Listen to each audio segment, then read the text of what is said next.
লক্ষাধিক নবী পৃথিবীতে 5-7 জন ছাড়া, উপরের 5-7 জন ছাড়া যত নবী আপনি নাম বলতে পারবেন, যাদের নাম জানি কিংবা জানি না, সব সাইয়েদনা ইব্রাহিমের বংশধর। ওনার নাতিপুতি, ওনার আল্লাহ 86 বছর বয়সে দিলেন সাইয়েদনা ইসমাইল আলাইহিস সালামকে।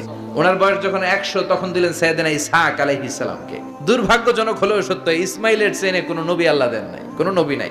সব নবী এই চেনে হাজার হাজার লক্ষাধিক নবী খালি ইসহাকের বংশে নাম, এই বংশে কোনো নবী নাই।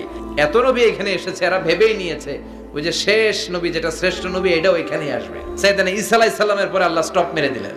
স্টপ মেরে দিয়ে 570 বছর পরে শ্রেষ্ঠ নবীটারে আল্লাহ এই চেনে পাঠিয়ে দিলেন। এজন্য আমরা হচ্ছি বানি ইসমাইল, আর এরা হচ্ছেন বানি ইসরাইল। এরা নবী পেতে পেতে এই প্রজন্ম অহংকারী হয়ে উঠেছিল আর গালি দিচ্ছিল এই চেনটা আটকুরা চেইন, সব নবী এই চেনে আমরা পাই, আর শ্রেষ্ঠ যে নবীটা আসবে সেটাও এই চেনে আসবে। আল্লাহ কয় না, আমি খেলা উল্টায় দিব, সব নবী এখানে পাঠালেও শেষ নবী আমি এখানে পাঠাবো না।